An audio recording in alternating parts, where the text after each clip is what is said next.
అతిపెద్ద షాపింగ్ ప్రపంచం సిఎంఆర్ మన కరీంనగర్ లో ప్రముఖ సినీ తారలచే ఆగస్టు 9న గొప్ప ప్రారంభం. నమస్తే, నేను Keshav. Welcome to Suman TV. ఆంధ్రప్రదేశ్లో సామాజిక పెన్షన్ల పంపిణీ కార్యక్రమం విజయవంతంగా పూర్తయ్యేటువంటి దశకు చేరుకుంది. మొదటి రోజే 96% పెన్షన్ల పంపిణీ పూర్తయినట్టుగా అధికార వర్గాలు ప్రకటించాయి. మొత్తంగా 64 లక్షల మంది లబ్ధిదారులకి దాదాపు 2,700 కోట్ల రూపాయల బట్వాడా కార్యక్రమం 1వ తేదీన ప్రారంభించడం అనేది ఒక ఆనవాయితీగా పెట్టుకున్నారు. కొత్త ప్రభుత్వం ఏర్పడిన తర్వాత ఇది 2వ నెల. పైగా పెన్షన్ల బట్వాడా చేసేటువంటి క్రమంలో వాలంటీర్ల వ్యవస్థ పైన ఆధారపడకుండా ప్రభుత్వ సిబ్బంది అలానే గ్రామ సచివాలయ సిబ్బందిని దృష్టిలో పెట్టుకొని ఈ బట్వాడా కార్యక్రమాన్ని పెద్ద ఎత్తున రాష్ట్ర ప్రభుత్వం చేపట్టింది. జూలై 1వ తేదీన విజయవంతంగా 2 రోజుల్లోనే పూర్తి చేసింది. అదేవిధంగా ఆగస్టు 1, 2 తేదీల్లో కూడా ఈ పెన్షన్ల బదలాయింపుకు సంబంధించినటువంటి ప్రక్రియను ప్రారంభించింది. అయితే తొలి రోజే 96% విజయవంతంగా పంపిణీ జరగడం అనేది అద్భుతమైనటువంటి విజయంగా ప్రభుత్వ వర్గాలు పేర్కొంటున్నాయి. ఈ నేపథ్యంలో ఎలాంటి నిధుల కొరత రాకుండా రాష్ట్ర ప్రభుత్వానికి సంబంధించి అన్ని జాగ్రత్తలు తీసుకుంటున్నటువంటి ముఖ్యమంత్రి చంద్రబాబు నాయుడిని ప్రశంసిస్తూ ఉప ముఖ్యమంత్రి పవన్ కళ్యాణ్ ఒక లేఖ రిలీజ్ చేశారు. ఒకసారి ఆ లేఖలో ఏం మాట్లాడారు, అలానే ప్రభుత్వ సిబ్బంది ఏ విధంగా పనిచేస్తున్నారు అనే అంశం పైన కూడా ప్రశంసలు కురిపించినటువంటి పరిస్థితి ఉంది. ఈ లేఖలో ఉన్నటువంటి అంశాలను చూద్దాం. ఓవరాల్గా సెర్ప్ పంచాయతీరాజ్ శాఖ పరిధిలో వచ్చేటువంటి society for elimination of rural development and rural poverty అనేటువంటి సంస్థ ద్వారానే ఈ సామాజిక పెన్షన్ల పంపిణీ అనేది ప్రతిసారి జరుగుతుంది.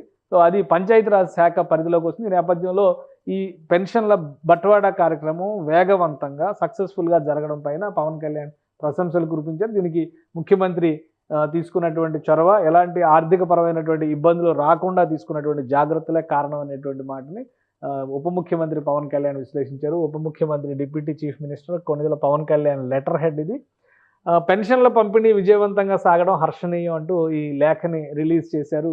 దీనికి కారణాలను కూడా ఆయన విశ్లేషించేటువంటి ప్రయత్నం చేశారు. ఆంధ్రప్రదేశ్ రాష్ట్రంలో ఎన్డీఏ కూటమి పాలన ప్రారంభమయ్యాక పెంచిన సామాజిక పెన్షన్లను 2వ నెలలోనూ విజయవంతంగా లబ్ధిదారులకి ఇంటి దగ్గరే పంపిణీ చేశారు. ఇది చాలా ముఖ్యమైనటువంటి అంశం. ఎందుకంటే ఇంటి దగ్గర పంపిణీ చేయడం లేదు, కావాలని చెప్పని వృద్ధుల్ని ఇబ్బంది పెడుతున్నారంటూ ఎన్నికల సమయంలో కూడా కూటమి విపరీతమైనటువంటి విమర్శలు ఎదుర్కొంది. ఈ నేపథ్యంలో గత 2 నెలలుగా జరిగినటువంటి ప్రక్రియని పవన్ కళ్యాణ్ ఒకసారి గుర్తు చేశారు. 64 లక్షల మందికి పైగా లబ్ధిదారులకి 2,737 కోట్ల రూపాయల మొత్తాన్ని ఈరోజు ఉదయం నుంచి ఇంటింటికి వెళ్ళి పెన్షన్లు అందించేలా రాష్ట్ర ముఖ్యమంత్రి చంద్రబాబు నాయుడు గారు రూపొందించిన కార్యక్రమం ప్రజలకు చేరువైంది.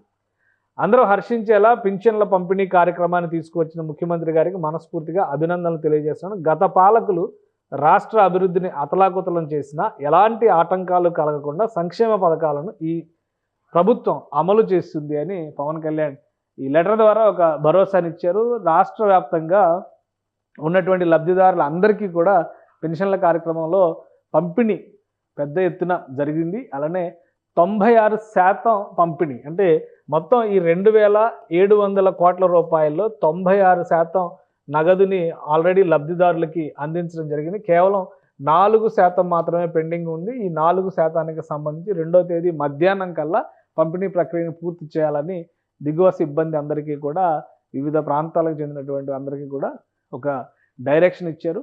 పంపిణీ జరగని మొత్తాన్ని కారణాలని విశ్లేషిస్తూ తిరిగి ప్రభుత్వానికి జమ చేయాల్సింది కూడా ఆదేశాలు జారీ చేశారు.